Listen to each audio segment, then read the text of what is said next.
económico, que al país la posibilidad de tener mayor crecimiento económico en los próximos años, de abrir mayores espacios de oportunidad laboral para los jóvenes, que tengan oportunidad de tener otros espacios distintos a los que hoy se tiene a partir de la instalación de nuevas industrias y otros que tienen que ver con el fortalecimiento de nuestra condición democrática. Ahí vale la pena destacar, a propósito de la presencia aquí de muchas jóvenes, pues una de las reformas en este sentido de consolidar nuestra democracia fue el obligar a que los partidos políticos presentaran la mitad de las candidaturas a los congresos locales y al Congreso Federal fueran precisamente para las mujeres. Es una forma de ir abriendo más espacios a la participación política de las mujeres. Y hoy estamos trabajando en lograr que todo esto que ya hemos materializado y alcanzado en ley, ahora se haga una realidad y sea letra vigente en toda la sociedad mexicana. Muchas gracias, Juan Luis, por tu pregunta.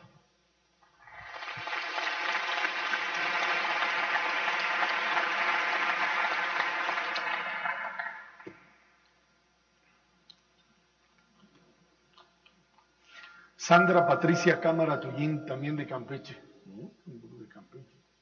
Hay que darle más vuelta, entonces, puro Campeche. Pues ya le dimos vuelta, pero... Buenas noches. Sandra. A mí me gustaría saber cuál es su opinión acerca del progreso que ha tenido el programa de Prospera para nosotros los estudiantes. Gracias, Sandra, muy amable. Mira, de manera muy puntual, hoy hemos modificado el programa social quizá más importante que tiene el gobierno, que es la transferencia electrónica de recursos, es decir, hacerle llegar un apoyo económico a las familias de menos ingresos.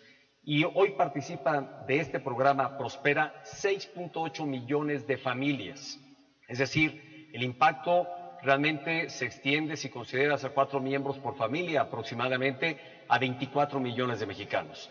Y hay dos elementos que se incorporaron a esta política, que es, primero, no solo generar este apoyo, sino lograr que los jóvenes que son miembros de las familias beneficiarias del programa Prospera puedan estudiar la universidad.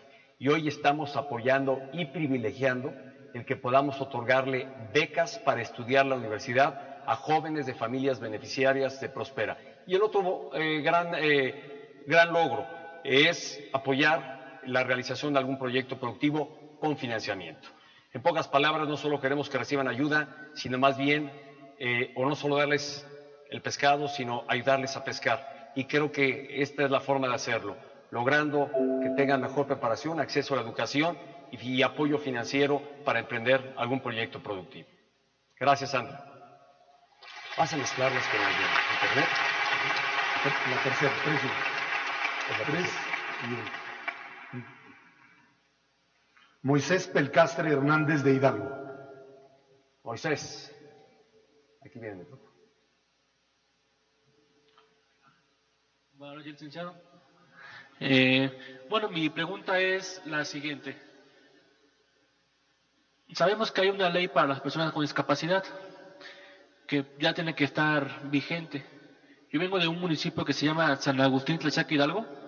Yo quisiera, así como, bueno, esa pregunta la tienen muchas personas con discapacidad que están ahorita en sus televisores viendo esto. La incertidumbre de un trabajo para poder sustentar a su familia o solos, ¿no?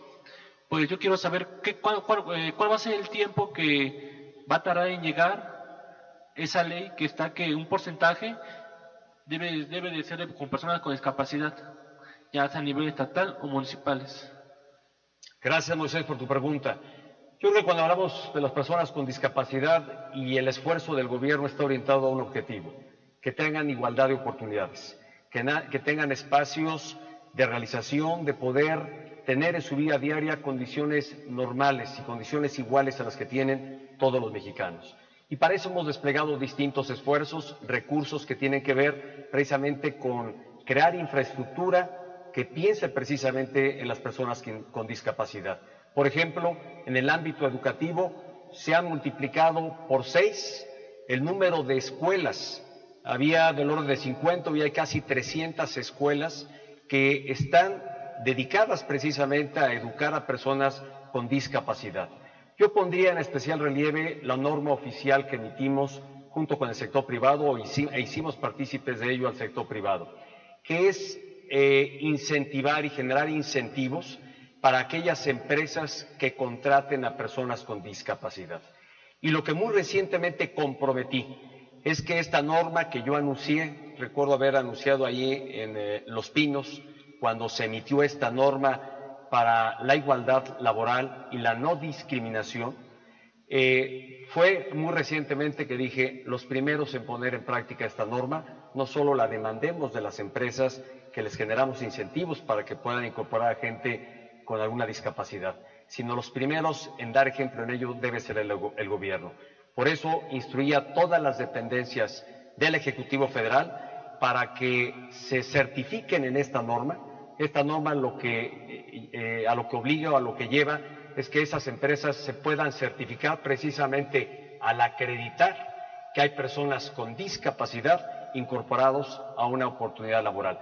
Junto a esto va todo un esfuerzo también en otros ámbitos para crear transporte con facilidades para las personas con discapacidad, el crear espacios de formación, de acceso a los distintos a las distintas facilidades y a las necesidades que toda persona tiene y que sin duda merece que el gobierno dedique esfuerzos muy específicos para dar atención a las personas con discapacidad, Moisés. Sí. Yo también le quiero comentar algo. Como usted ha dicho en su spot que hay cosas buenas que no se cuentan pero cuentan mucho. Las cosas buenas casi no se cuentan pero cuentan mucho.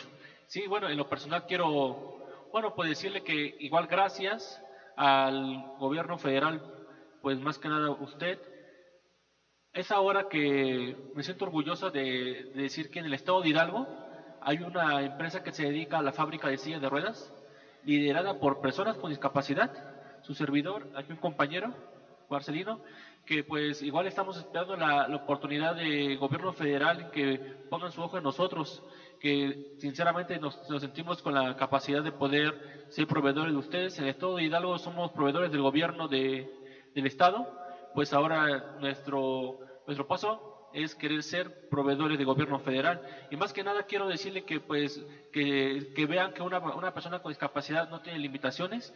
Es por eso que ahora estamos aquí con usted, porque somos jóvenes que destacamos y pues necesitamos igual un empujón de parte de usted, del gobierno federal.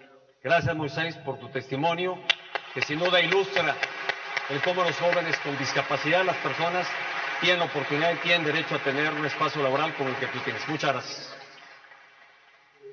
Presidente, una de las preguntas que más se maneja en Facebook, y trataré de redondearla con distintas preguntas alrededor de ella. ¿Por qué si Donald Trump ofendió y discriminó al país y a la población? Usted lo invita, el señor no es bienvenido a México, usted lo trae un día antes del informe, ¿para qué lo trae? ¿Por qué no le dijo en su cara que México no iba a pagar por el muro? ¿Por qué lo dejó ir así? ¿Para qué lo trajo? Gracias, Efra. Yo estoy seguro que esta pregunta, que es una de las que más frecuentes en Facebook, está en la mente de muchos de ustedes. ¿Por qué lo acontecido el día de ayer, de haber justamente recibido a uno de los candidatos a la presidencia de los Estados Unidos? Hoy recogí algunas notas que decían en qué estaba pensando el presidente. Y la respuesta que tendría a esa pregunta, estaba pensando en México, estaba pensando en los mexicanos. Y quiero explicarles por qué es que así actué. Primero, porque frente a los agravios, los insultos y las humillaciones en expresiones que el candidato Trump ha tenido en algunas ocasiones, sin duda esto ha calado profundamente en el sentir social de los mexicanos. Lo que yo hice fue formular una invitación a los dos candidatos, a la señora Hillary Clinton y al señor Trump, para que aceptaran el que pudiéramos tener un diálogo que me permitiera exponer con toda amplitud cuál es la relevancia que tiene México en la relación con los Estados Unidos. Y mi interés de hacer esto es porque quizá como nunca antes, México está hoy presente en el debate que está habiendo en los Estados Unidos entre los candidatos a la presidencia.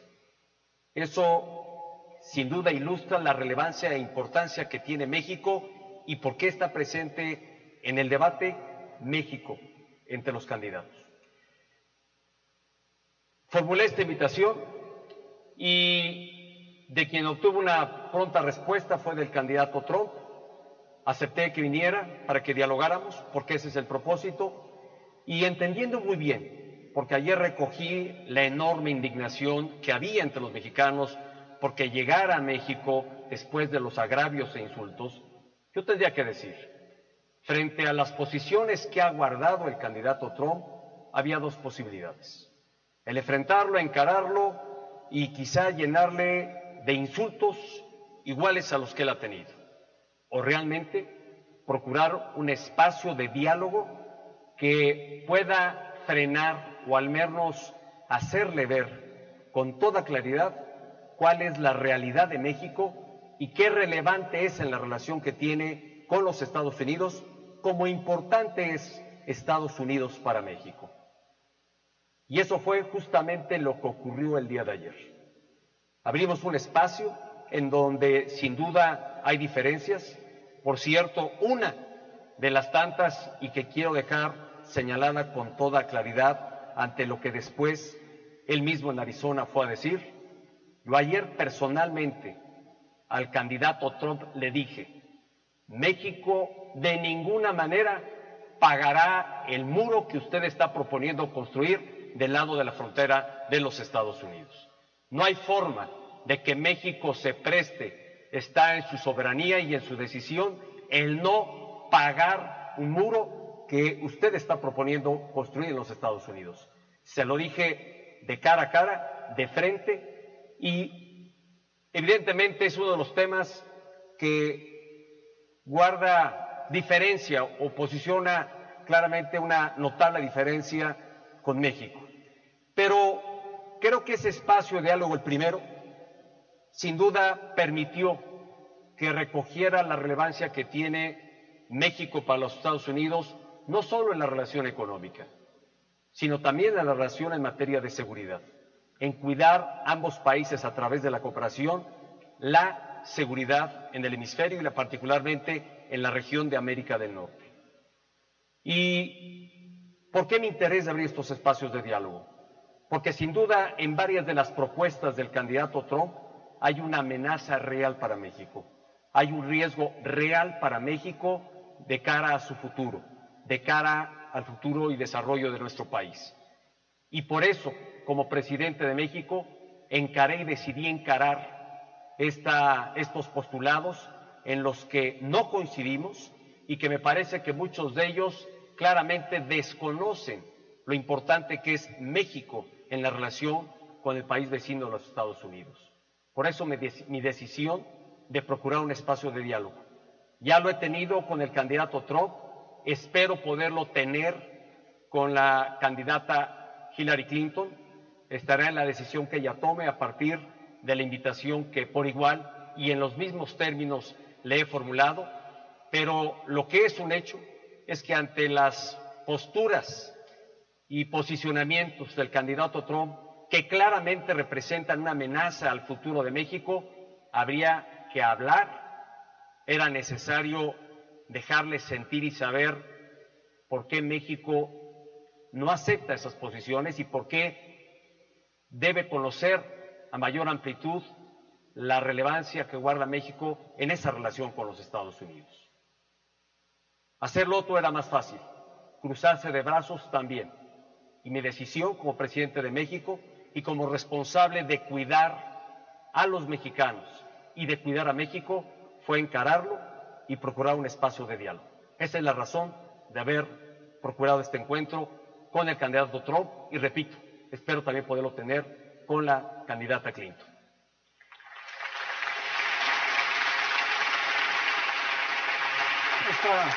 Esta pregunta fue formulada por Rubén Alonso Espinosa para dar el crédito finalmente a la pregunta. Vamos a regresar al a la urna y dar la palabra a Diego González Rodríguez del Estado de México. ¿Dónde está Diego? Adelante, Diego.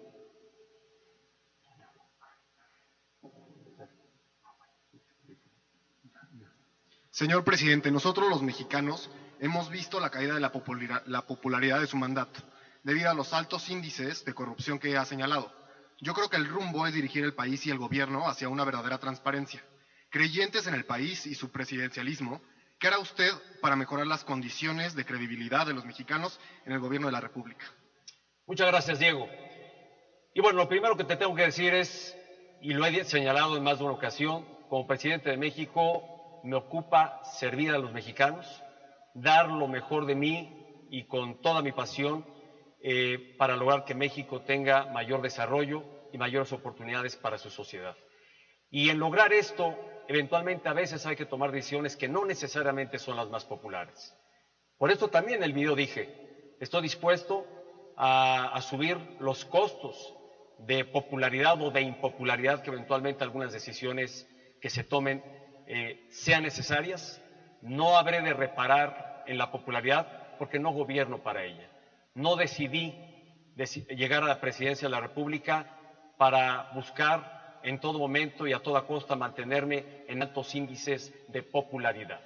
Decidí llegar a la presidencia de la República para emprender una transformación de México, para impulsar un cambio que fuera positivo para el país. Y eso es justamente lo que ha venido ocurriendo. Y a propósito del tema de la corrupción, creo que vale la pena señalar que como nunca antes, hoy tenemos un marco legal que sienta dos importantes pilares para combatir la corrupción, que es el Sistema Nacional de Transparencia, y esto significa que hoy hay entidades públicas y todos los poderes del Estado, es decir, el legislativo, el ejecutivo, que ya lo era, y el Poder Judicial, que no estaba incluido en este sistema, todos ahora son sujetos obligados a rendir cuentas claras y de abrir una mayor transparencia del ejercicio del gasto público. Esto creo que es un primer pilar. Y el otro gran pilar es lo que recientemente, o ya hace algunas semanas, promulgué, que es el Sistema Nacional Anticorrupción. Un sistema que involucra a la sociedad civil, que participa de manera muy activa y que está en su proceso de instrumentación. Se dio un periodo precisamente para que ese modelo, este sistema anticorrupción, se fuera instrumentando, y creo yo que son dos importantes pilares que nos van a permitir cambiar para bien y sobre todo combatir uno de los elementos que tanto lastima, no solo en el ámbito público, sino también en el ámbito privado, a la corrupción. Muchas gracias, Diego, por tu participación.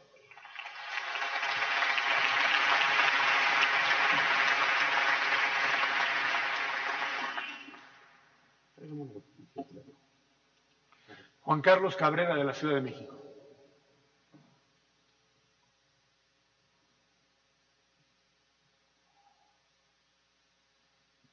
Buenas tardes, señor presidente. Buenas tardes a todos. Teniente de corbeta Juan Carlos Cabrera. Usted hablaba de privilegios de vida. Es para mí como deportista un privilegio de vida poder representar a mi país, a mi institución que es la Secretaría de Marina. Mi pregunta es, ¿cómo van a continuar los apoyos para las personas que nos encontramos en el deporte? Me refiero un tanto al, como deportistas, somos muy vistos por las generaciones que vienen siguiéndonos los pasos. Estas generaciones a veces se quedan con la cara triste de que ya no pueden continuar porque ya no están en edad, pero no tienen la suficiente preparación para llegar a una selección nacional y poder competir por su país. ¿Cómo continúan estos apoyos a los deportistas que en algunos casos no logran una medalla olímpica y de cierta forma tienen que dejar el deporte? ¿De qué forma continúan estos apoyos hacia las personas que nos encontramos en el deporte? Juan Carlos, muchas gracias, y gracias además por pertenecer a la Marina Armada de México y ser miembro de nuestras Fuerzas Armadas. Mira, hace muy poco tuve oportunidad de dialogar y aquí están presentes algunos de los deportistas, tanto medallistas olímpicos como quienes participaron y nos representaron en Río 2016, y creo que fue un buen espacio de diálogo para recoger inquietudes que como la tuya hay entre varios deportistas. ¿Qué es lo que esperan los deportistas? Certeza y rumbo hacia dónde ir, preparación adecuada, certeza en los apoyos que reciben, la oportunidad de recibir una adecuada y suficiente preparación técnica y también el poder, como bien señalas, el tener un futuro garantizado cuando han dedicado buena parte de su vida a la práctica de alguna disciplina deportiva. Esto es justamente lo que estamos impulsando desde la CONADE. La CONADE, que es la entidad pública del gobierno federal dedicada precisamente a apoyar el deporte, está trabajando con esta orientación. Yo espero, quizá no en este espacio, pero en otro que nuevamente tenga con los deportistas, el que a partir de estas líneas definidas que se han trazado para el deporte nacional, puedan ustedes darme testimonio de cuánto vamos avanzando en alcanzar las mismas. Es muy importante tener una buena relación y convergencia de esfuerzos con el Comité Olímpico Mexicano. Son dos entidades, una es privada, que es el Comité Olímpico de nuestro país, que tiene distintas federaciones, que tiene sus propias reglas, que no son entidades públicas, y la CONADE, que es precisamente la entidad del gobierno de la República y que hace o articula esfuerzos con los gobiernos de los estados que tienen sus propios organismos para el deporte. Lo importante es que podamos alinear el esfuerzo de todas estas entidades a la luz de estos objetivos que te he señalado, tener rumbo claro, certeza, apoyo cierto para los deportistas y sobre todo que tengan un horizonte de vida a partir del esfuerzo que han realizado y que llega a una edad o a alguna etapa en la vida en la que tienen que dejar la práctica de algún deporte. Muchas gracias. Teniente, ¿verdad? Gracias. Presidente, de redes sociales, Enrique Ramírez, la pregunta es esta. En su momento se habló de su preparación académica.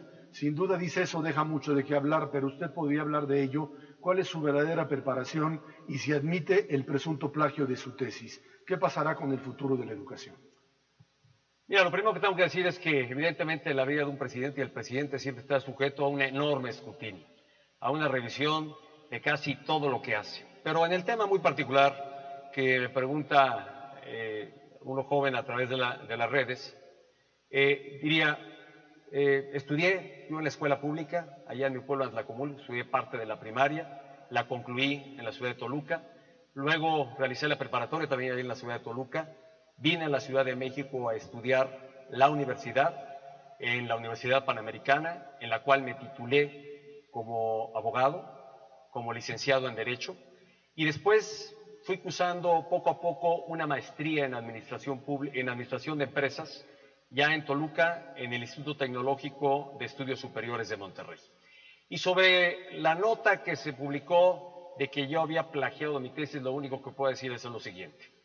Yo hice mi tesis, recuerdo cómo la realicé entonces, por cierto, no había computadoras como ahora, había que hacerlas en máquinas de escribir, había que escribirlas a mano, pasarlas a la máquina de escribir, pero tengo muy presente los estudios que realicé, cómo investigué y lo que formulé en mi tesis. Nadie me puede decir que plagié mi tesis. Que pude haber mal citado o no bien citado a alguno de los autores que consulté, es probable que sí. Tendría que aceptar que es un error metodológico, pero no con el ánimo de ninguna manera de haber querido hacer mías las ideas de alguien más. Pude haber cometido algún error metodológico. Y que, por cierto, déjenme decirles algo y en lo que consistió mi tesis que realicé. Mi tesis hablaba precisamente de cómo se había configurado el sistema presidencial mexicano a partir de las reformas que había impulsado el entonces presidente de México, Álvaro Obregón. Y las que se suscitaron, por cierto, después de su muerte, como recordarán, fue asesinado en 1928. A su muerte se suscitaron otras reformas, entre ellas el darle un periodo sexenal al presidente de la República, antes eran periodos de 4 años, y darle nuevamente consolidación al sistema presidencial. ¿Qué me enseñó esta tesis? Que a partir de cambios legales, a partir de reformas y modernización al marco legal, sí es posible consolidar y crear instituciones que sirvan a la sociedad mexicana. Esta estaba en el ámbito de lo político, en el ámbito de nuestro régimen gubernamental, pero precisamente quizá inspirado en lo que entonces investigué, es que asumiendo la presidencia de la República tuve la firme decisión y convicción de impulsar cambios y transformaciones para el futuro de nuestro país. Muchas gracias. Voy a tomar otra de las preguntas de redes sociales que se insiste con respecto al tema de matrimonios igualitarios. Dice Lisel Arratia, ¿seguirá con la iniciativa de matrimonios igualitarios o terminará pues desechándola por la presión de la Iglesia? Mira, yo presenté ya una iniciativa al Congreso precisamente para que fuera discutida, una iniciativa para darle marco constitucional al matrimonio igualitario y siendo consistente con la visión y la jurisprudencia ya emitida por la Suprema Corte de Justicia de la Nación. Y es el reconocer el libre derecho que una persona tiene para poder vivir con una persona del mismo sexo o de sexo diferente. Ahí está la iniciativa presentada y sé que es una iniciativa que ha generado enorme polémica, que ha polarizado ánimos y que ha polarizado posiciones de diferentes grupos. Pero creo que es un derecho y en justicia reconocer la libertad de toda persona de escoger con quién quiere vivir y con quién hacer su vida en pareja. Y esto es justamente lo que yo propongo del Congreso, es que esta iniciativa no la archiven ni en el cajón. No por esta polarización que ha habido en diferentes partes y de diferentes organizaciones decidan guardarla o no procesarla.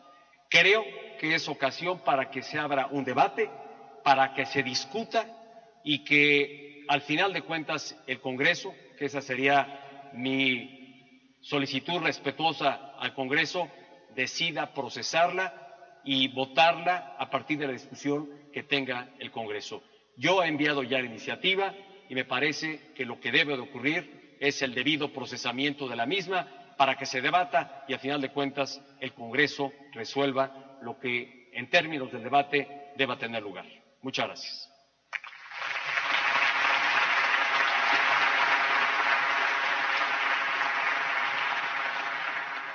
Héctor Francisco Cortés, de Nuevo León.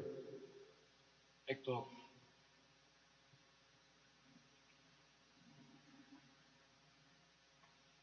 Gracias. Bueno, pues buenas noches, señor presidente. Es un honor poder estar aquí presente y vengo representando, mi negocio es una pyme, se llama Red Burgers, y vengo representando también al 70% de la fuerza laboral en Nuevo León, que son las pymes. Y hoy en día, la pregunta sería, ¿cómo en este tiempo que resta de su presidencia vamos a lograr las estructuras que necesita el emprendedor y las pymes para que puedan sobresalir? Combinando esta pregunta con México, ¿en qué tiempo está para poder lograr esto? Países como Estados Unidos, Alemania, Japón, nos llevan muchos años trabajando en sistemas de aceleramiento para créditos y para impulsos a la pyme. Hoy en día, Nuevo León es un estado que representa el crecimiento continuo de las pymes. Sin embargo, el gobierno ha estado ausente en varias ocasiones y muchas de las pymes ni siquiera tienen contacto con el gobierno. ¿Cómo puede hacer usted en estos 2 años para poder establecer ese contacto y seguir acelerando el crecimiento de las pymes en Nuevo León y en México? Gracias. ¿Tu nombre es, perdóname? Héctor, gracias Héctor, de Nuevo León.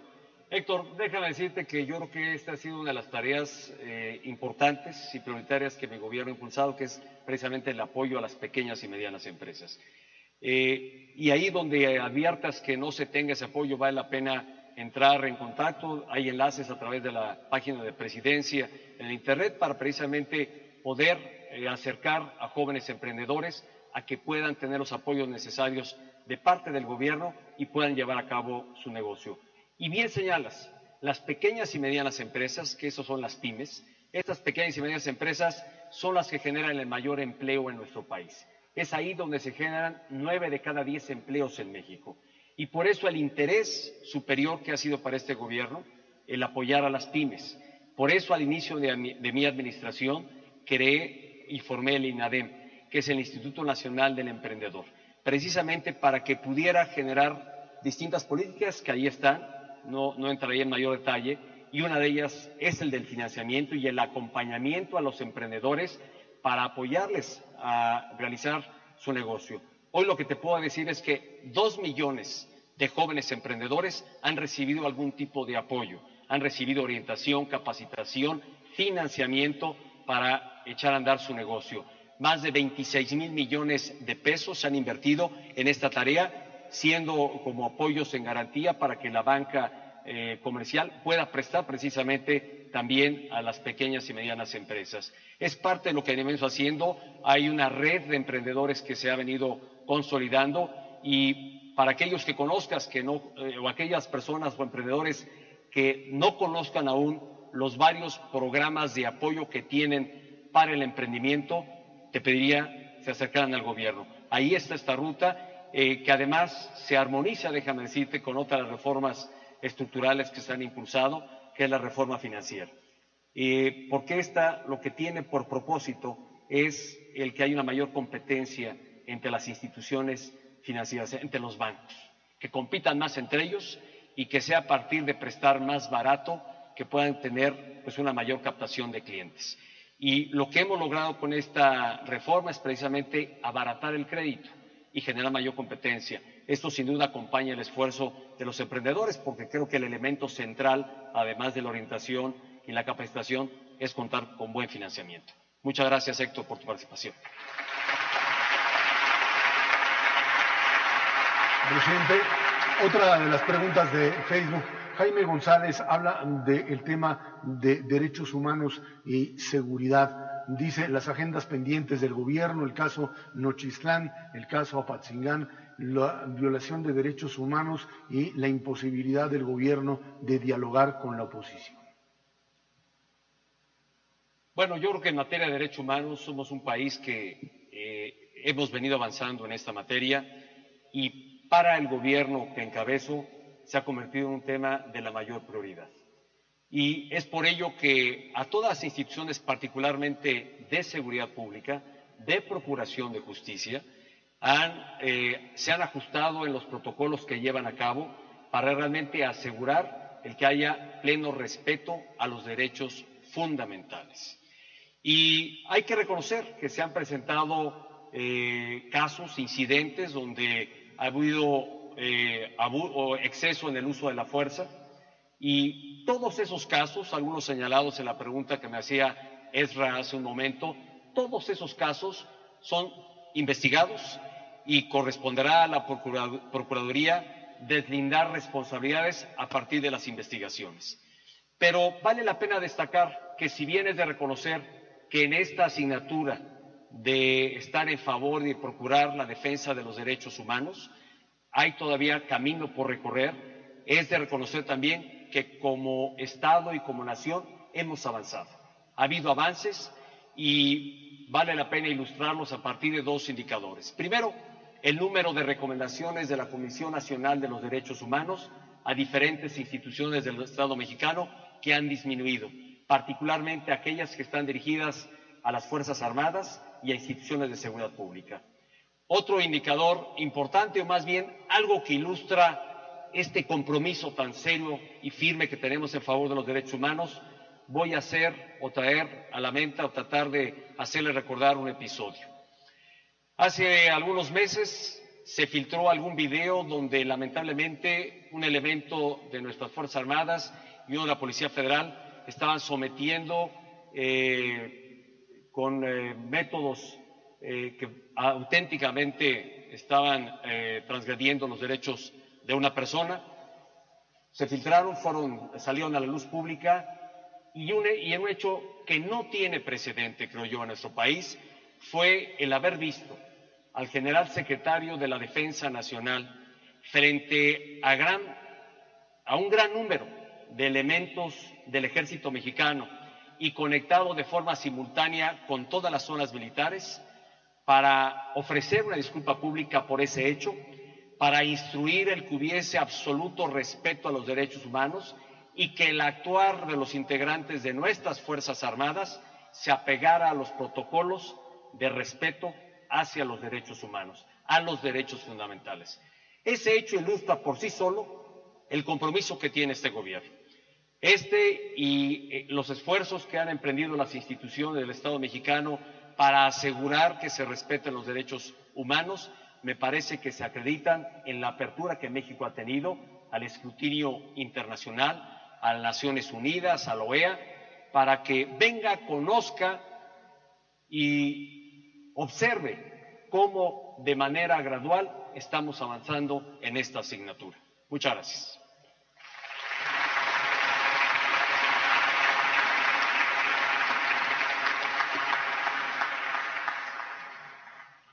Diani Sareli Miranda de Oaxaca.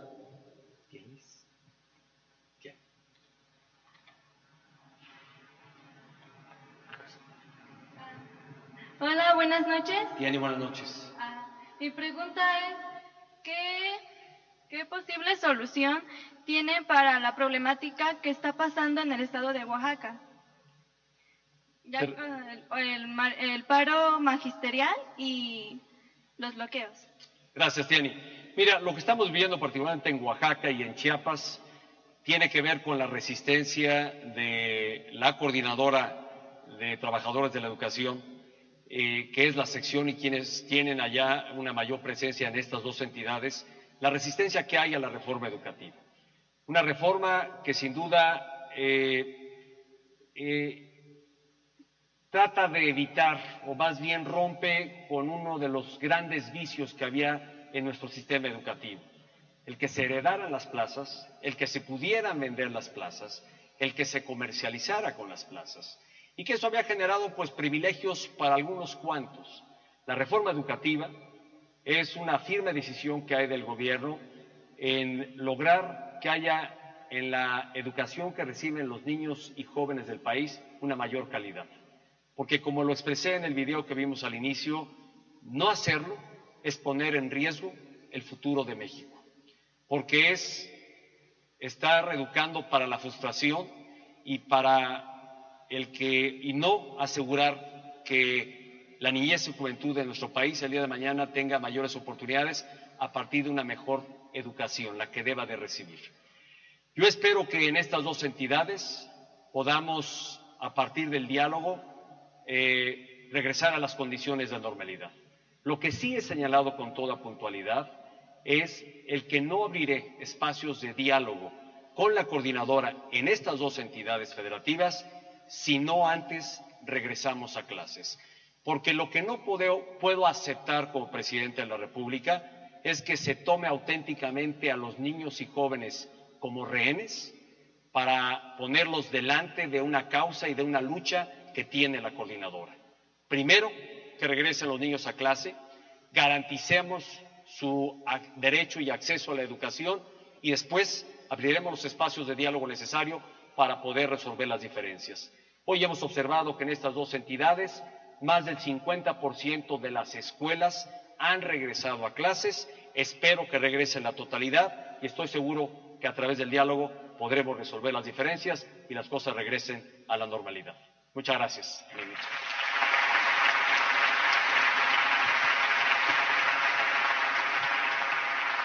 Raúl Montiel de Hidalgo. Otro joven de Hidalgo. ¿Dónde está? Raúl. Hola, muy buenas noches, señor presidente. Muchas gracias, es un honor estar aquí. Gracias. Y bueno, mi pregunta es, hay un tema que para mí es muy relevante, creo que es de mayor importancia para el país en estos momentos. Hemos visto, y somos prueba de ello todos los que estamos aquí, que los jóvenes tenemos un gran talento y una gran capacidad que podemos entregar a nuestro país para que crezca. Pero muchas veces, muchos de nosotros nos vemos en la necesidad de salir de aquí porque no encontramos las oportunidades o porque la corrupción no nos permite crecer o porque simplemente pues no tenemos la experiencia, la capacidad que luego se nos pide. ¿Qué estrategias tiene su gobierno que se hayan implementado y que se vayan a implementar en el futuro para evitar esto que es conocido como la fuga de cerebros que realmente es una cantidad impresionante de mexicanos que están haciendo grandes cosas en el extranjero y que podrían bien estar aquí. Raúl, muchas gracias por tu pregunta. Pues mira, son distintos esfuerzos para apoyar a los jóvenes de nuestro país. Ustedes son el presente y sin duda el futuro de México, y hay distintos programas y acciones que estamos emprendiendo precisamente para apoyar a los jóvenes. El primero de ellos es asegurarles y garantizarles el acceso a una educación de calidad, y de ahí la implementación de la reforma educativa. Junto con ello están esfuerzos para apoyar a los jóvenes a que emprendan algún negocio propio. Hay quienes deciden o se emplean en algún lugar de trabajo, pero hay quienes deciden emprender su propio negocio. Y ya expresé la creación del INADEM, que precisamente dispone de apoyos, de ayudas y de crédito para que los jóvenes puedan emprender su propio negocio. Hemos apoyado también la formación y ampliación al talento de nuestra juventud. ¿Cómo? A través de becas. Hoy se otorgan, de hecho, más de 7 millones de becas en todo el sistema educativo de nuestro país en el orden federal. Becas del gobierno federal, 7 millones de becas a igual número de niños y de jóvenes que están en los distintos niveles educativos. La reforma laboral, que es otra de las grandes reformas alcanzadas de orden estructural, flexibiliza el mercado. ¿Qué significa esto? Que hoy, para jóvenes que no tienen una mayor experiencia, que no traen un antecedente laboral, el que se puedan incorporar, el que puedan hacer pruebas en alguna empresa o en algún negocio a donde se incorporen, igual las mujeres, y eso, el nuevo marco laboral se ha flexibilizado, lo cual ha ayudado a que sean contratados más jóvenes y mujeres. Hoy, de hecho, 42% de los empleos que se han generado en esta administración son para mujeres, y gran parte de ellos es de jóvenes que se han logrado incorporar al mercado laboral. Déjame darte una cifra que me parece bastante relevante. En lo que va de esta administración, en estos 4 años, se han creado más de 2 millones de empleos. Es una cifra histórica. Nunca antes, en un periodo igual de 4 años, se habían generado tantos empleos como los que se han generado en estos primeros 4 años. 2 millones de empleos. Es más, te adelanto un dato, o espero poder confirmar este dato en próximos días, que hoy revisaba cuál era la cifra de empleo del mes de agosto, y el director del Seguro Social, que todavía están consolidando las cifras, recabando las cifras de todo el país, estaba por decirme si agosto era podía convertirse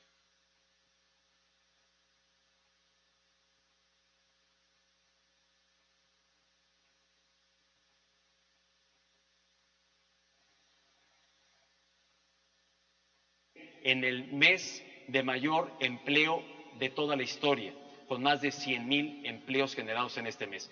Esto quiere decir que podemos llegar a más de 2.150.000 empleos en próximos días, una vez que conozcamos la cifra. Hoy hay más empleo como nunca, hoy se están abriendo mayores oportunidades, hoy se están otorgando becas. Por cierto, vale la pena apuntar las becas que se están otorgando para que jóvenes puedan estudiar en México y fuera de México.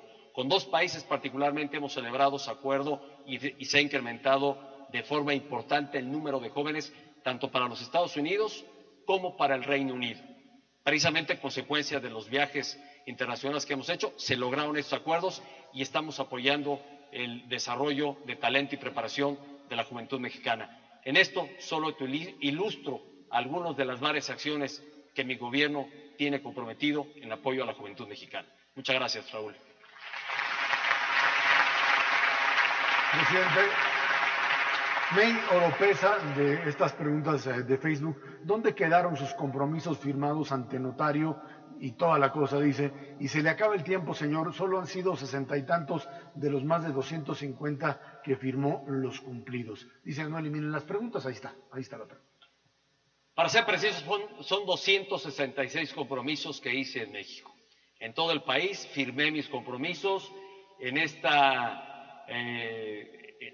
forma y en esta mística que como gobernador entonces realicé, de firmar mis compromisos y poder acreditar el cumplimiento de los mismos, certificándolos ante notario público. A la fecha de esos 266, se han cumplido ya completamente y certificados 102 compromisos. De forma permanente en las distintas giras de trabajo que realizo al interior del país. Los voy entregando, voy inaugurando varias de estas obras. En otras ocasiones, a través de los secretarios, son quienes entregan estos compromisos. Pero mi empeño será cumplir todos mis compromisos. Hemos cancelado dos, debo decir, y esto ha sido fundamentalmente a partir de actuar con responsabilidad y de haber tenido que ajustar el gasto del gobierno. Porque ustedes saben que ha habido una contención del gasto a partir de que el gobierno ha dejado de recibir mayores ingresos. ¿Por qué motivo? Por la caída en el precio del petróleo. Una de las fuentes de ingreso tan importantes para las finanzas públicas era precisamente, o es precisamente, el petróleo. Y ese precio se cayó. Y actuando con responsabilidad, si evidentemente estábamos teniendo menor ingreso, había que hacer ajuste en el gasto. Y eso nos llevó, dentro de los compromisos, sí a cancelar los compromisos con sentido de responsabilidad, porque eran inviables financieramente el poder llevarlos a cabo. Uno era el tren México-Querétaro y otro el tren transpeninsular en Quintana Roo y Mérida. Pero fuera de ellos, yo espero estar en oportunidad, a pesar de estas restricciones presupuestales, de cumplir la gran mayoría de mis compromisos. Esos 266 compromisos que hice frente a los mexicanos, que muchos de ellos tienen que ver con programas, con acciones o con obras públicas específicas, grandes obras que espero estar en oportunidad de entregar y con ello, como lo he señalado, lo firmo y lo cumplo, poder entregarlo en beneficio de todos los mexicanos. Muchas gracias. Daniel Arriaga del Castillo, ¿cuál es la razón que lo impulsó a romper la promesa que nos había hecho de que no habría más gasolinazos durante su gobierno?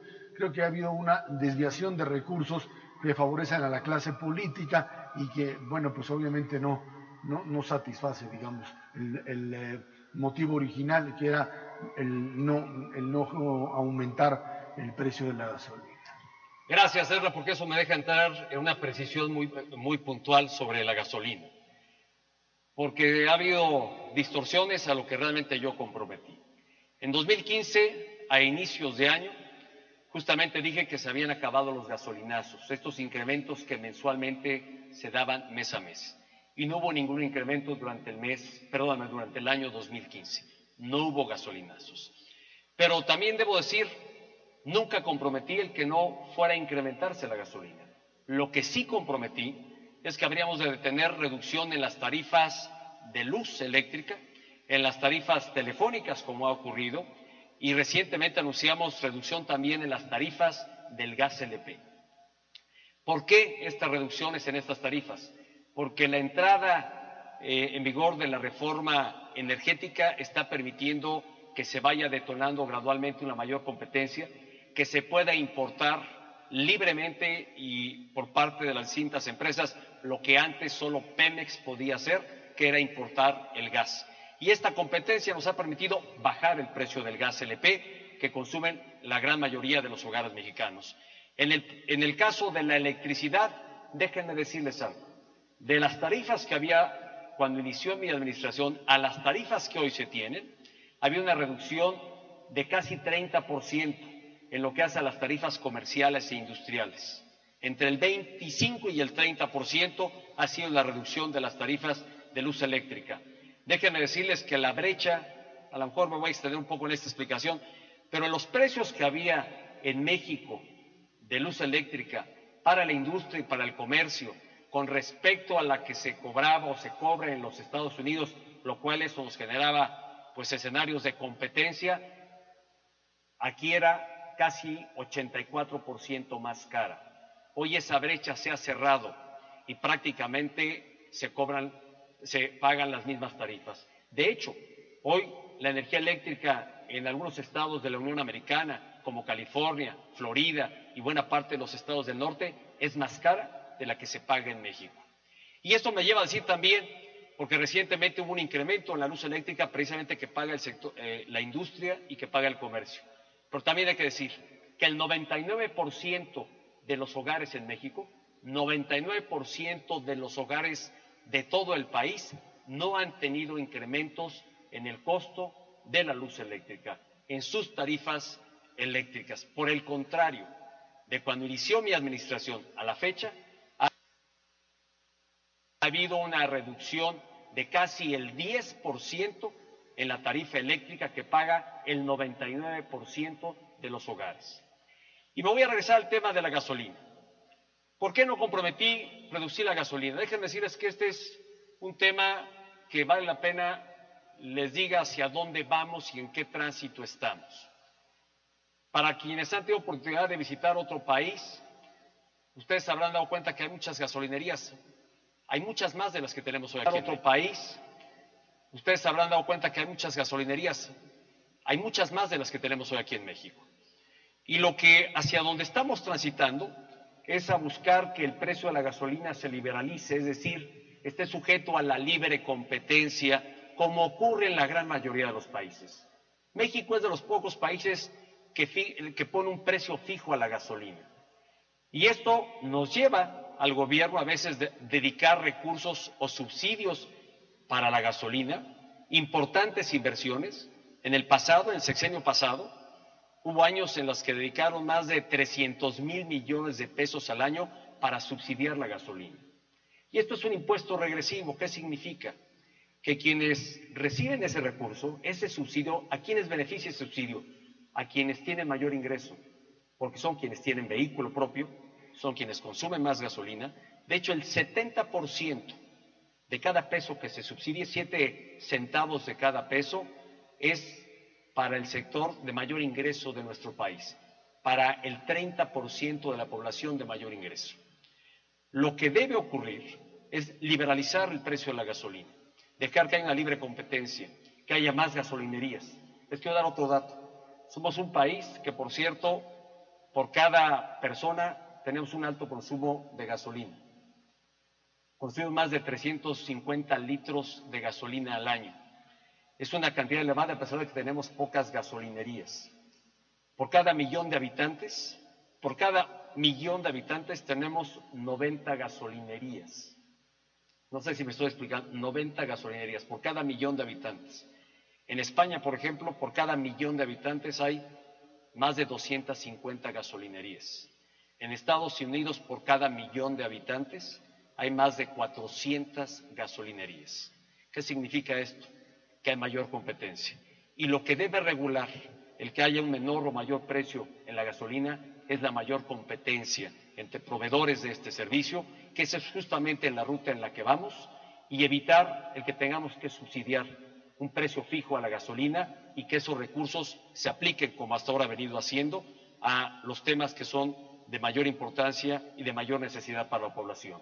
Hospitales, escuelas, carreteras, y no precisamente para subsidiar el precio de la gasolina. Gracias por su atención y perdón por esta explicación tan larga. Muchas gracias. Rápidamente otra de Facebook antes de pasar a más preguntas de ustedes. Javier Hernández dice, ¿va a meter a la cárcel a los gobernadores que saquearon el erario público? Esra, yo he señalado... Sí. No pregunto. Perdón, Javier, para Javier que ha hecho esa pregunta y que entiendo son preguntas que han tenido una votación alta en Facebook para ser formuladas en este espacio. Mire, yo he señalado que cada gobernante es responsable de su propio actuar. No corresponde al presidente de la República decidir si se procesa o no a un funcionario. Están las instancias de procuración de justicia que están para investigar precisamente los señalamientos que pueda haber contra cualquier gobernador o gobernante o funcionario público. Ahora con el Sistema Nacional Anticorrupción, muy pronto habrá también una Fiscalía Especial Anticorrupción que será o tendrá autonomía y que estará encargada justamente de hacer las investigaciones que correspondan ante los distintos señalamientos que pueda haber y que eso determine que si estos proceden o no.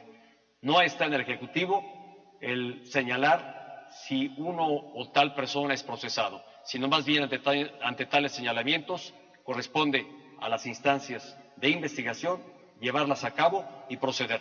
Lo que sí les puedo decir es que no ha habido otra administración reciente en el que haya habido personas o personajes o funcionarios públicos, como ha ocurrido en esta administración, que como ahora están enfrentando procesos precisamente ante distintos señalamientos. Muchas gracias.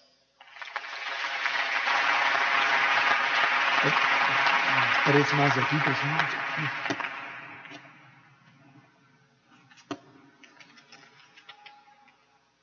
Betsabe Martínez, de la Ciudad de México. Betsabe. ¿Está aquí Betsabe? Ahí está. Hola, buenas noches. Buenas noches, Mi pregunta es, yo vengo de una escuela CAET, del 649. Lo que no me parece justo y quisiera saber si puede hacer algo, es que allá hay becas, ¿no? Supuestamente el trabajo de ahí es de pasar los módulos para que así te puedan dar la beca. Pero los exámenes realmente son muy difíciles para nosotros, con personas con discapacidad. Y desafortunadamente muchos de nosotros ya no tenemos la beca por los exámenes, que son demasiado difíciles. Y pues la verdad que es necesario nosotros tener la beca para obviamente pagar terapias o cualquier motivo de nosotros. Quisiera saber qué podría hacer. Betsabe, es un tema muy particular, de una condición muy especial, lo que te puedo comprometer con mucho gusto a atender este tema específico que tiene que ver con la escuela a la que estás asistiendo. Yo señalaba que parte del esfuerzo del gobierno ha sido precisamente multiplicar o ampliar el número de escuelas que están dedicadas a atender a personas con discapacidad. Si me permite, siendo un tema muy específico y particular en tu caso, y antes de irme, nos acercamos, me das la información y con mucho gusto estoy para atender el caso que me has planteado. Gracias, Betsabe.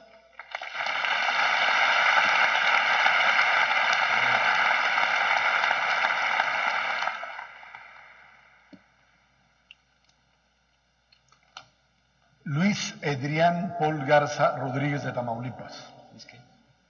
Luis Edrián. Luis, bien joven.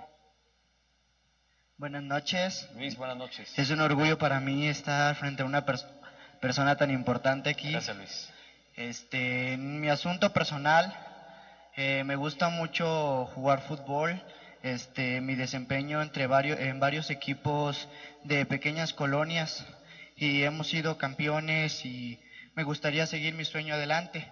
Quiero saber si me podría apoyar en una beca una beca deportiva para seguir mi sueño a ser un jugador profesional. Muy bien, Luis. ¿De dónde eres, Luis?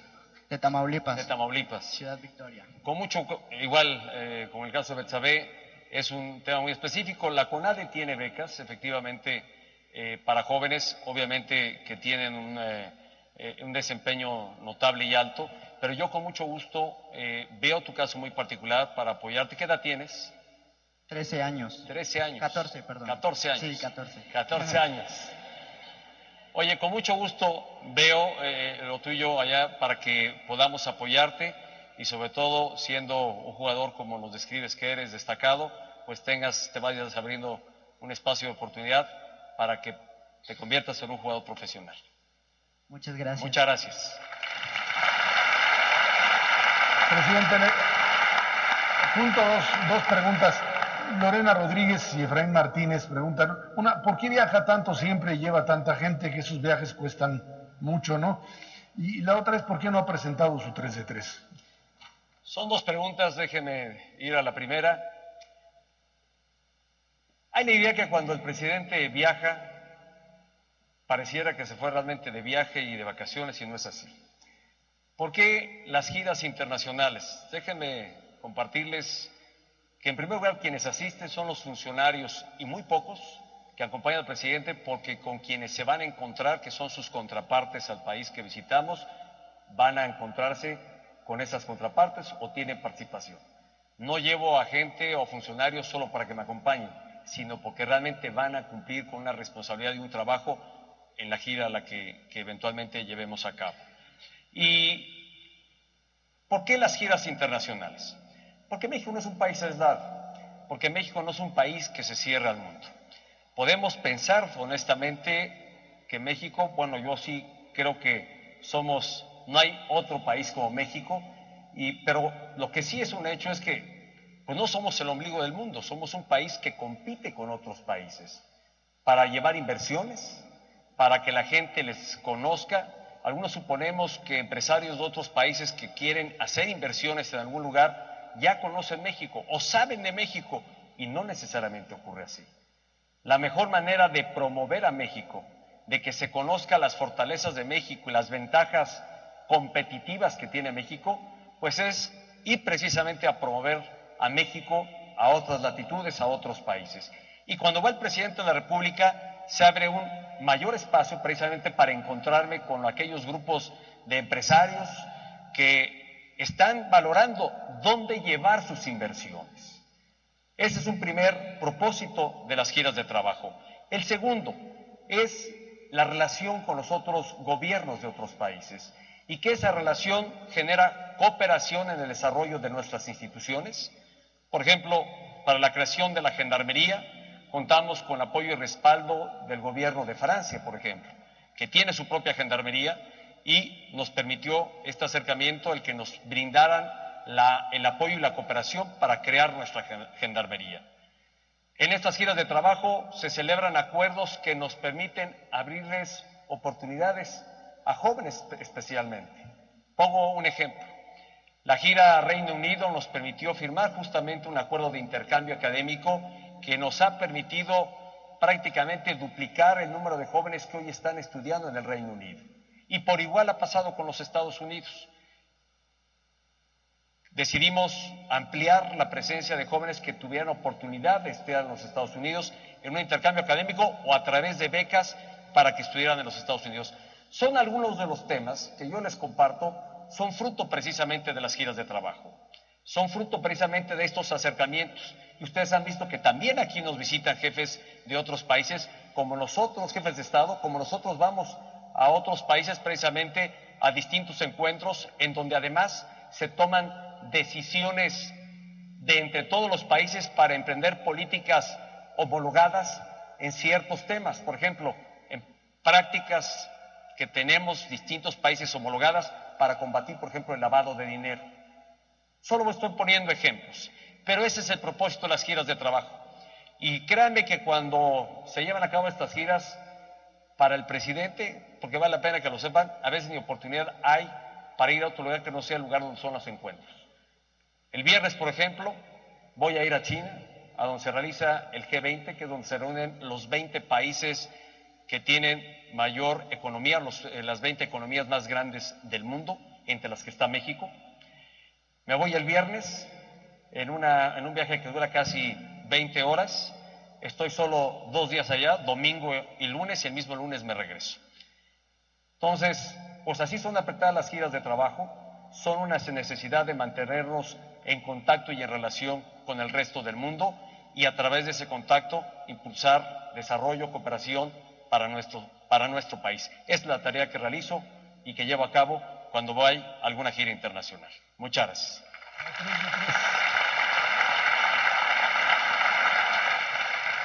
La 3 de 3 es una iniciativa ciudadana que merece reconocimiento porque la impulsaron directamente ante el Congreso. El Congreso la integró o tomó esta iniciativa presentada ante el Congreso por la sociedad civil para incorporarla dentro de la legislación del Sistema Nacional Anticorrupción.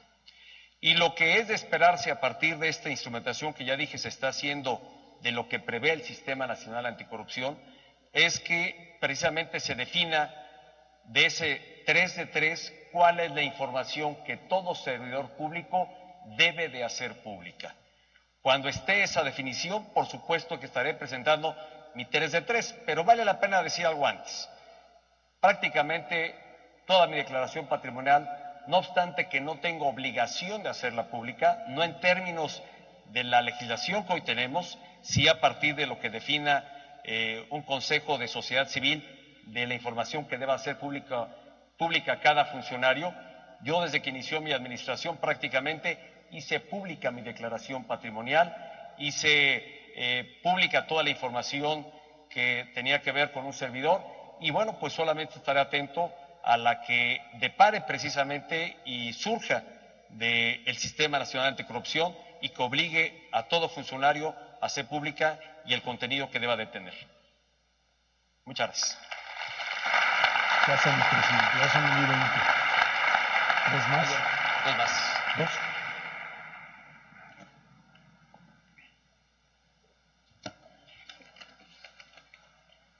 Jairo Montoya de Hidalgo.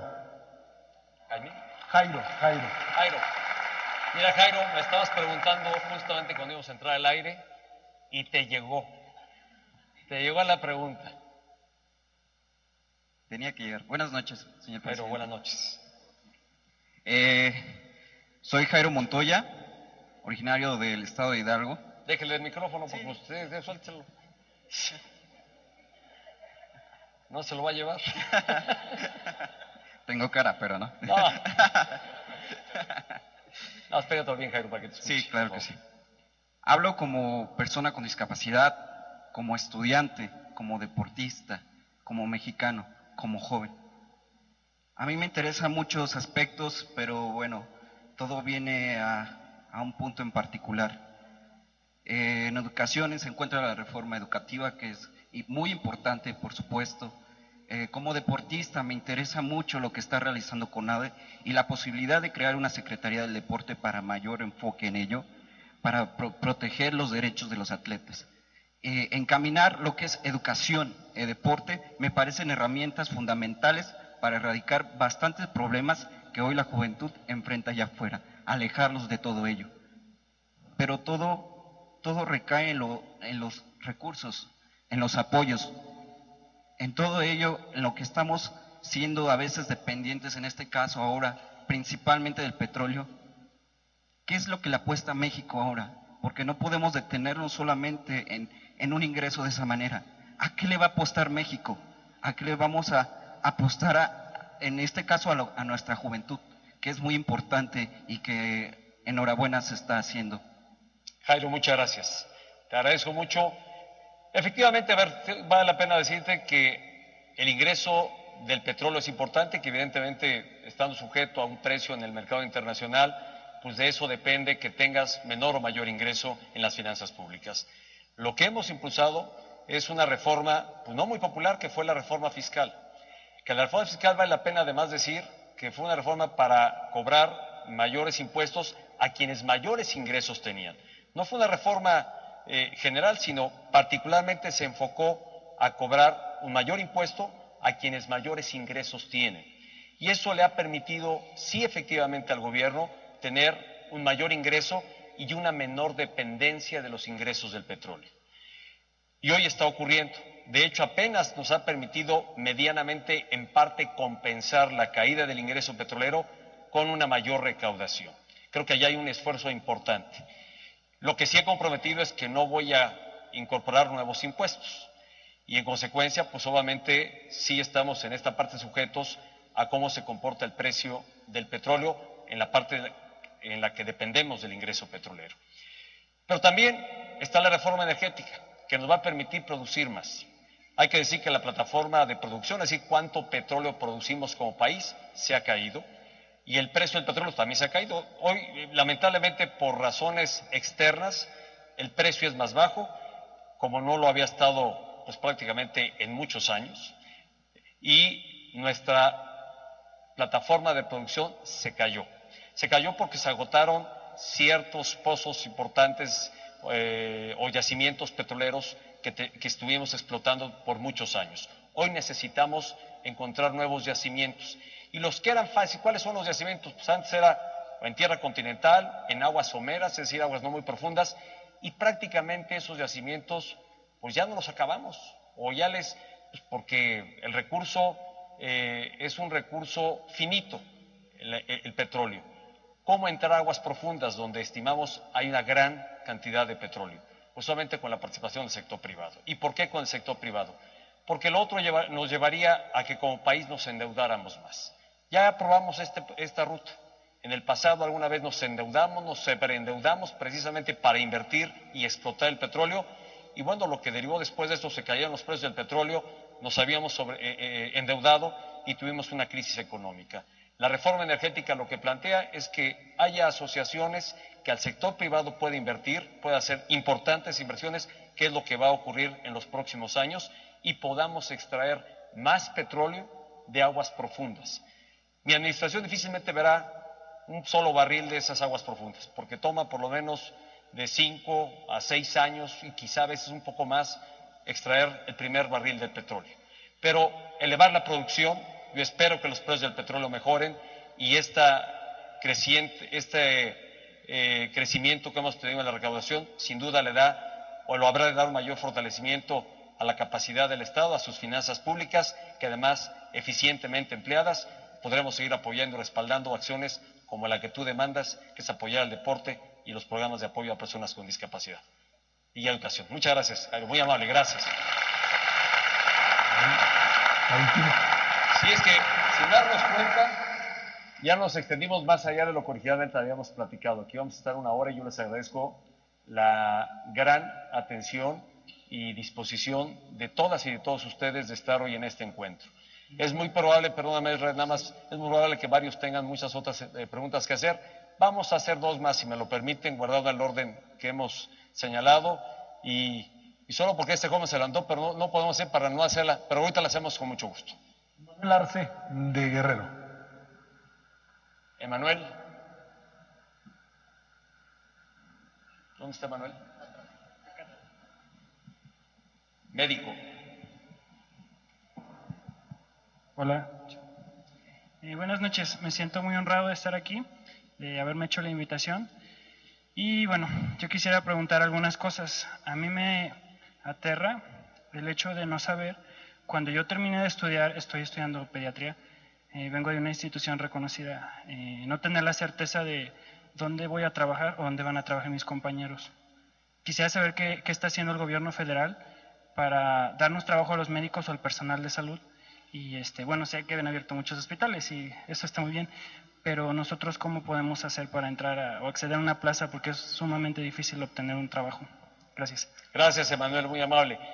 Bueno, lo que hemos hecho en el ámbito de la salud, evidentemente se sigue ampliando la infraestructura y esta va a demandar pues un mayor número de médicos. Es una tarea que además hacemos junto con los gobiernos de los estados. De hecho, es una de las asignaturas del quehacer público, es una de las áreas de la administración pública que está descentralizada. El gobierno federal prácticamente se ocupa de los grandes institutos, lleva la administración de los mismos, abre espacios a partir de la vacancia que va habiendo en estos institutos y a través del Seguro Popular apoyamos a los gobiernos de los estados para que desarrollen su propia infraestructura, para que los gobiernos estatales también inviertan y el gobierno federal. ¿Qué estará ocurriendo? Pues como pasa en el ámbito educativo, donde va creciendo la población, va creciendo la infraestructura y va creciendo la demanda de plazas para poder dar atención médica a quien así lo demande o lo necesite. Esto es lo que estará ocurriendo. Seguramente a través del sector salud hay convocatorias, hay mecanismos para que a partir de la vacancia, cuando llegue a ver quienes se vayan jubilando, se puedan incorporar. Este mismo proceso ocurre con el sistema educativo. Hay una renovación de maestros por aquellos que eventualmente se van jubilando, se va generando una vacancia, es decir, se abren plazas y además la nueva infraestructura educativa que se viene construyendo, particularmente en los niveles en donde hay una mayor demanda, que es en el bachillerato, preparatoria y universidad, pues esto va demandando también el tener maestras y maestros para estas asignaturas. Es así como iremos abriendo más espacios de participación a médicos jóvenes, como en tu caso. Muchas gracias. Hay un joven que quería participar acá, si me damos chance ya. ¿Tu nombre es? Su nombre.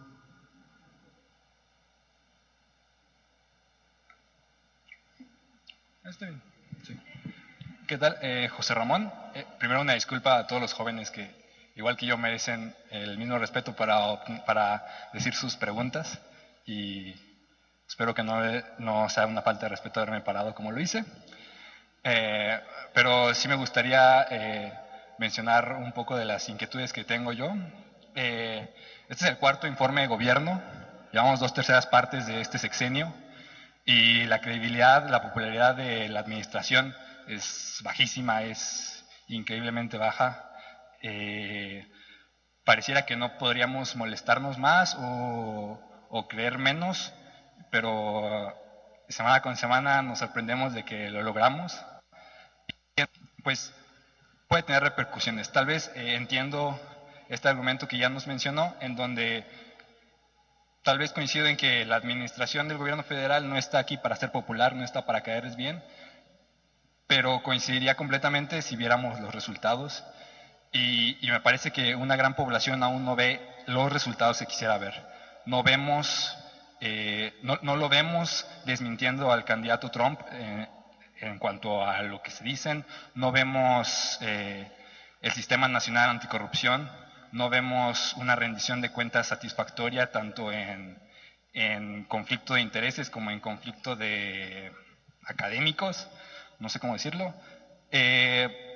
No vemos los resultados. Entonces, y claro que como muchos mexicanos, muchos jóvenes, me gustaría preguntar dónde están esos resultados, dónde está este Sistema Nacional Anticorrupción, dónde está esa urgencia que debería tener el gobierno por acabar con la corrupción que tanto desarticula las buenas intenciones con la realidad social. Me gustaría preguntar acerca de eso, pero la verdad no quisiera tener una respuesta coreografiada. No me gustaría tomar un tema que ya se ha manejado, que podríamos ver en los informes que no nos satisfacen, pues. Pero sí quiero poner ese dedo en el renglón de que quedan 2 años en el que vamos a seguir muchos jóvenes buscando esos resultados, exigiendo esa rendición de cuentas que tanto necesitamos, tanto queremos, porque tal vez no pueda importar la popularidad o la credibilidad, pero tampoco vemos los resultados. Entonces, para puntualizar una pregunta que es más como de interés personal y va más en el sentido de colgar otro pendiente en la agenda, que tal vez no es el mismo que ya mencioné en este contexto. Muchas personas, muchos jóvenes tienen esta opinión que acabo de mencionar, y sobre todo jóvenes universitarios, jóvenes académicos. ¿Cómo en este escenario tan adverso de poca credibilidad, poca popularidad y tanta falta de rendición de cuentas, usted va a apoyar a la academia mexicana, a los jóvenes que se encuentran en la academia, si es sobre todo este sector de la población que es el que menos cree en el gobierno federal ahora? Bueno, tal vez una percepción personal, pero ¿cómo va a encaminarse a hacer que sea próspero la academia, que tenga investigación de productividad para el país, con todo este ambiente tan adverso de dificultades? Muchas gracias, José Ramón. Pues mira, yo creo que el video sintetiza muchos de los logros que hay. ¿Y cuáles son los logros que algunos dicen que no existen? Bueno, pues somos un país que tiene hoy estabilidad económica, somos un país que hemos cuidado precisamente la estabilidad de la economía nacional en defensa de la economía de las familias mexicanas. Hoy como nunca tenemos la cifra de inflación más baja de la historia de México. ¿Y esto en qué repercute o en qué beneficia? Bueno, pues le da mayor poder adquisitivo al ingreso de las familias mexicanas. Es defender justamente el ingreso de las familias mexicanas y es precisamente por actuar de forma responsable. Hoy tenemos mayor generación de empleo, empleos como nunca se han creado. Hoy tenemos toda una infraestructura que quien la quiera apreciar y ver, ahí está. Quienes no la quieran ver, como dice el eslogan que he manejado para esta campaña, las cosas buenas casi no se cuentan, pero cuentan mucho. Están las historias personales de mucha gente. No es solo lo que ha hecho este gobierno, José Ramón. Es lo que hace cada una de las mexicanas y mexicanos que en su diario actuar, en su diario quehacer, están contribuyendo a la construcción de esta nación. México no la hace el presidente de la República, José Ramón. El presidente de la República y un gobierno ponen los mecanismos, los instrumentos, y ahí está lo que se ha desarrollado. Quien lo quiera ver, quien le quiera dar crédito, reconocimiento, pero ahí está. Es innegable que ahí están las cifras, ahí están las obras, ahí están los testimoniales. Y además te invito para que en la página de internet puedas conocer a mayor detalle el reporte o el informe que estoy presentando al Congreso en una forma además ejecutiva o sintetizada del informe que envié hoy al Congreso. Pero de lo que estoy convencido es que México se construye en la experiencia y en el éxito de cada uno de los mexicanos, en lo que cada uno aporta, en su experiencia de esmero, de empeño, de todos los días.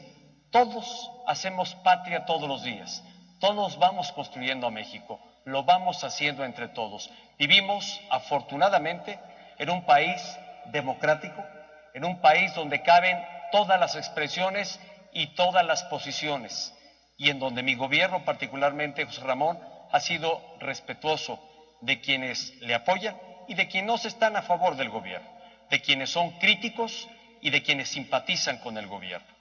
Mi tarea no es otra más que poner lo mejor de mi esfuerzo y de mi empeño para servir a México.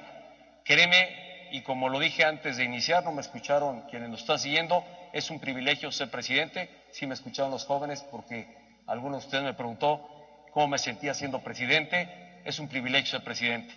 Entiendo el tamaño de la responsabilidad y la asumo con enorme pasión y con enorme amor para con México. Pero son ustedes quienes escriben la historia de este país, todos ustedes los jóvenes aquí presentes y quienes son parte de este México y toda su sociedad, quienes todos los días estamos haciendo patria y estamos haciendo a México. Muchas gracias.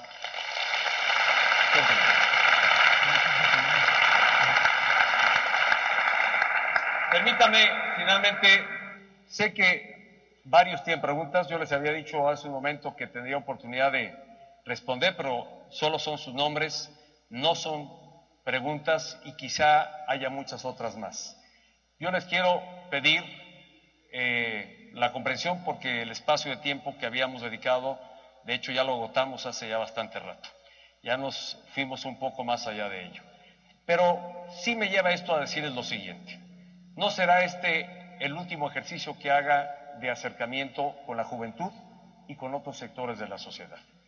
Mi interés es escucharles, porque así como apunté que al inicio de esta administración fue posible a partir de un acuerdo político impulsar una agenda de cambios y de transformaciones en nuestro marco legislativo, que hoy nos están permitiendo crecer y tener un futuro, o por lo menos la expectativa y la esperanza de un mejor futuro a partir de ir poniendo estas reformas en acción, el irlas instrumentando. También es cierto que pareciera la agenda de temas por hacer se hubiese agotado. ¿Cuáles son las siguientes tareas? ¿A qué estamos convocados? Y voy a procurar abrir espacios para no solo debatir, porque no se trata de abrir un debate, sino de recoger propuestas que nos permitan construir una nueva agenda de cambios que el país necesita. Yo sé que hoy estamos en ese proceso a partir de lo que hemos logrado, pero hay que construir una nueva agenda de lo que México debe tener en el futuro a partir de la experiencia de todas y todos los jóvenes que hoy están aquí presentes y de los distintos sectores de la sociedad. Por eso este ejercicio no se agota, no se concluye, se mantiene vigente y espero repetirlo aquí y en otras partes de la República para ir construyendo una nueva agenda de trabajo, que parte del legado que dejemos a la siguiente administración sea: estos son los grandes temas que inquietan y preocupan a la sociedad y sobre los cuales sea necesario también impulsar transformaciones y cambios. Yo les quiero agradecer a todas y a todos el que me hayan hecho favor de acompañar en este ejercicio de diálogo. Sé que a lo mejor algunos se quedaron con el interés de poder preguntar. Yo les quiero pedir que me hagan llegar sus preguntas, sea que antes de irse me las pueden escribir y darme sus datos personales, y ofrezco responder a cada una de sus preguntas con mi mayor interés y el mayor entusiasmo de poder llenar esta expectativa. Gracias por acompañarnos. Solo les quiero convocar para que yo sé que hoy la sociedad y ustedes los jóvenes deben alentar el espíritu crítico, que es justamente lo que alienta el que se den los grandes cambios y las grandes transformaciones que el país necesita. Den espacio justamente a la crítica, pero nunca pierdan realmente el optimismo que debe caber siempre en su corazón, porque entre todos estamos construyendo una mejor nación. Muchísimas gracias. Ezra, muchas gracias. Muchas gracias, gracias al presidente de la República, gracias a los participantes en este evento que esperemos, pues es por supuesto el primero, pero que se mantenga de aquí en adelante como parte de un diálogo que tiene que ser más profundo, más crítico, por supuesto siempre más independiente. Muchas gracias y muy buenas noches.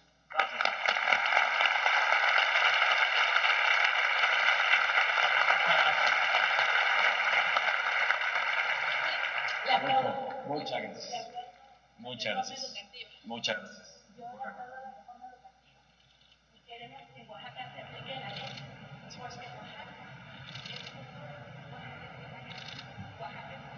Así va a ser.